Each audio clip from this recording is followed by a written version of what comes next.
Hello, I'm James Cornelius. I'm the curator of the Lincoln Collection here at the Abraham Lincoln Presidential Library and Museum in Springfield, Illinois. We are here in the museum's Gettysburg Gallery to talk about Lincoln's most famous speech, the Gettysburg Address. He delivered it on November 19th, 1863, in Gettysburg, Pennsylvania, on the occasion of the dedication of a new national cemetery for soldiers who had died in the American Civil War. Lincoln was invited to speak there in order to give the dedicatory remarks for the cemetery itself. He was not the main speaker. That honor was given to the nation's greatest orator of historical and literary fame, Edward Everett, a one-time president of Harvard and Secretary of State. And Edward Everett spoke from memory for 2 hours about the military course of the battle and the history of the movement against slavery. But Lincoln spoke for only about 2 or 2.5 minutes, and he read from his 2-page address. He was interrupted by applause a little bit. He had been asked at least a month before the event, probably longer, to give this speech.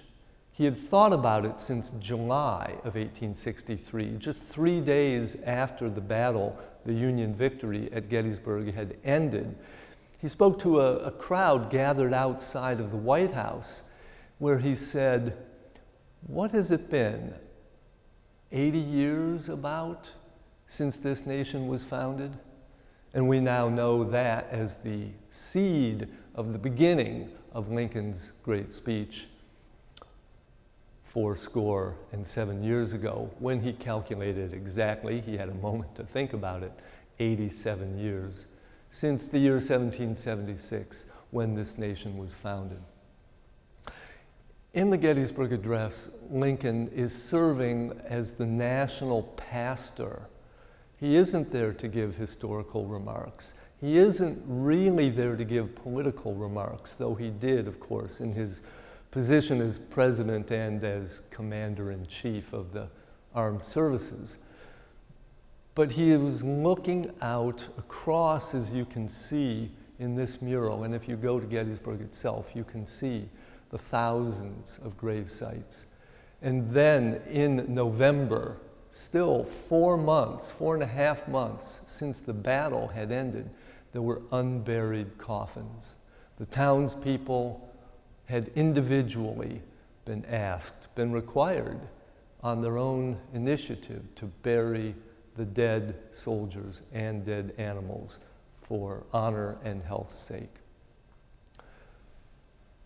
He introduced a new phrase in the Gettysburg Address, a new idea, when he says that this nation was conceived in liberty. But then he goes on to say, quoting the Declaration of Independence from 1776, that all men are created equal.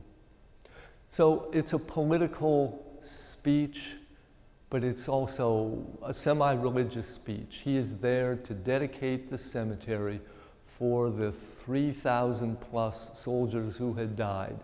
This had been the largest battle ever fought in the Western Hemisphere. That is still the case today. There were 50,000 some soldiers battling for 3 days in Gettysburg, Pennsylvania in July 1863. And when Lincoln came along 4 months later, and some of the dead were still not buried, he could see finally the purpose of his presence there, to bury them, to consecrate the cemetery.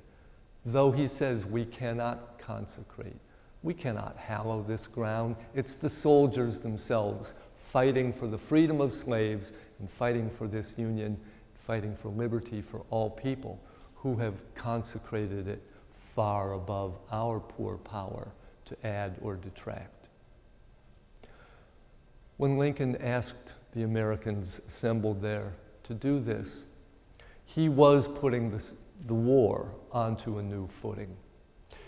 This is the occasion when we begin to fight for a new birth of freedom, not just for slaves, not just for the white people, not just for all Americans, but for people everywhere. That government of the people, by the people, for the people, shall not perish from the earth, neither this terra firma, nor earth anywhere. That self-government is the goal, is the calling for all free people. Let's go over to the library and have a look at Lincoln's handwritten Gettysburg Address.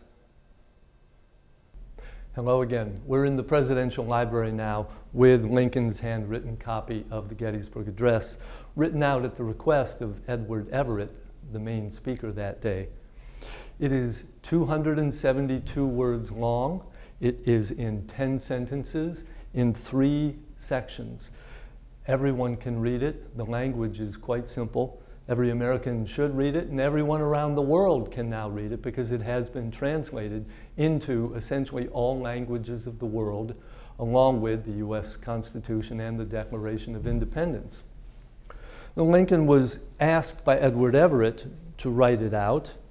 Here is Everett's own notebook of the day, because Everett was asked to sell his notes of the event and his speech for charity in New York City a few months after the day at Gettysburg. And Lincoln provided his page and a half to add to this notebook. The program of the day indicates the long procession, the thousands of people in the procession and the thousands more witnessing it. There was music, there were prayers, there were the 2 famous orations. If Lincoln had had more time to speak, maybe the photographer would have captured him better. But he did not choose to do that. He did not want to stand up against Edward Everett's great oratorical skills or his historical narrative. He wanted to revive Americans' willingness to fight and to pay homage to the soldiers themselves. Lincoln was, as I mentioned earlier, thinking about this topic ever since early July, 4 months before he delivered the address. And there are 3 myths that have come about concerning the Gettysburg Address. First of all, that he wrote it on the train on the way up to Gettysburg. This is not true. He had to change trains twice between Washington and Gettysburg and didn't have time. It was very crowded. They were chatting. The second is that he ever wrote it on the back of an envelope. This is completely untrue also. The third is that the speech was not a success, that somehow the crowd didn't respond to it. But this is not true either. Lincoln may have said something humble at the end of it to indicate he didn't think it had come off very well. We're not sure about his comment. But in fact, 2 of America's greatest writers, Ralph Waldo Emerson and Henry Wadsworth Longfellow, both read it in the newspaper the next day and commented to a friend, "That is one of the greatest speeches I have ever read." And so around the world, it continues to be embraced as a simple and powerful piece of oratory. Thank you for joining us.